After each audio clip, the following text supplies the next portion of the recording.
Hello and welcome back to the Academic Society. It's Toyin here and I'm excited to share this video. So in my Facebook group for grad students, I posted and I said I want to do a question and answer session. Let me know what questions you have about grad school and I'll make a video answering your questions.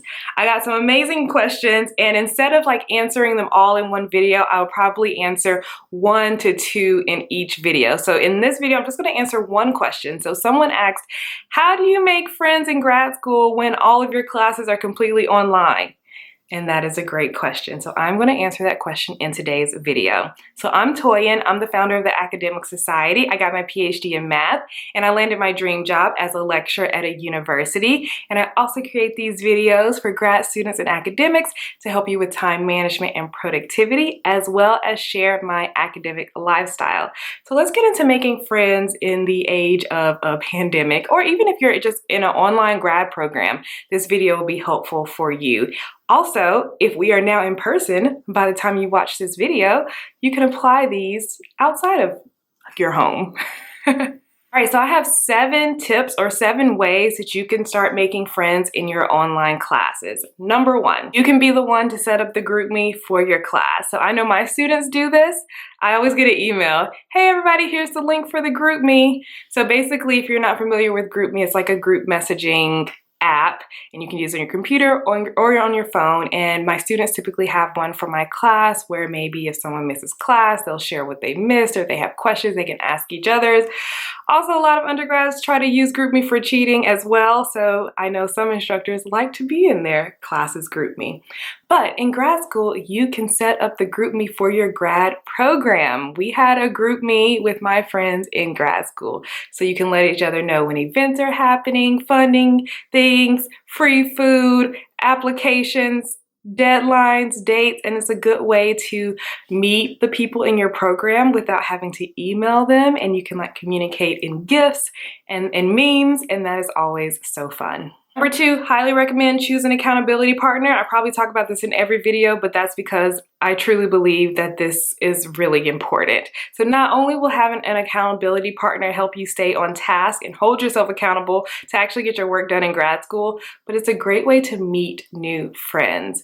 So I've actually experienced this now as an adult and a business owner, especially an online business owner. I meet all my business friends online. My accountability partner lives in New Jersey. We have never met in person, but we have worked together and co-worked together for over 2 years now, and we're like the best of friends. So I highly recommend finding an accountability partner. And where do you find one? An accountability partner, I typically think, is someone around the same level as you. So maybe someone in your class or in one of your classes, you can just reach out and say, anyone excited about the semester but need some help holding yourself accountable? Do you want to be my accountability partner? And what would probably be really helpful is if you can identify someone who's taking multiple classes with you, like the same classes. That way you can talk about multiple classes at once with your accountability partner. So my recommendation is when you have an accountability partner, it's so nice if you can meet possibly on Zoom once a week, maybe Sunday evening, Monday morning, just to set your expectations for the week, set goals, make plans, and then at the end of the week or in the next week, you can say how those plans went, how you can adjust your goals, and start the next week with each other and help each other out. And the great thing about having an accountability partner, especially if you meet regularly, that means, of course, you'll be talking about school, but eventually part of your outside life will seep into your accountability meetings and your relationship will grow, and that'll probably be your best friend in grad school. All right, tip number 3.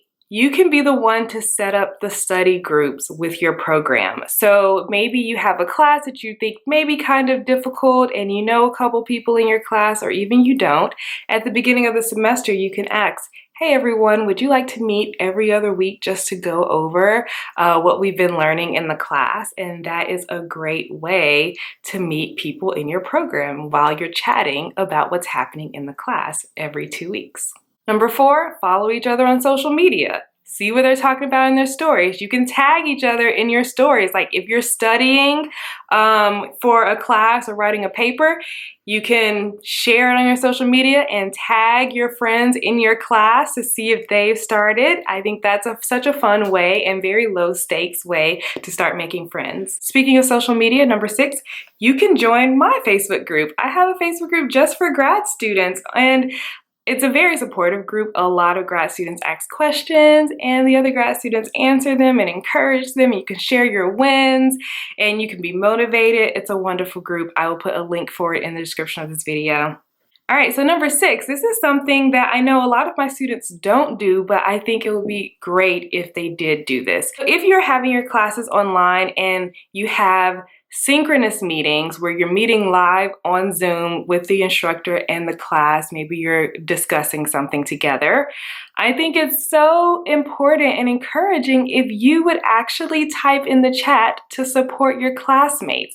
So maybe one of your classmates is sharing their thoughts and you agree. Instead of just silently to yourself agreeing, you can agree in the chat and support them, and they'll remember, oh yeah, that person's always motivating me when I say something in class, or that person is friendly. Maybe you'll be known as the friendly person in your department and other grad students will reach out to you to make friends with you. And then finally, my last tip is to maybe plan a safely socially distant in-person meeting. If you are at a school with people in your own town, maybe you could have lunch in a park together just to see each other in person and get to know each other. All right, so I hope that this video was helpful and gave you some ideas on how to make friends when your classes are completely online. If you have any other ideas, I would love to hear them in the comments. I think it'll be helpful for others as well. All right, so if you like this video, give it a thumbs up. If you are new here, consider subscribing because I create new videos every single Sunday. So that is all for today. Have a wonderful day and I'll see you next time. Bye.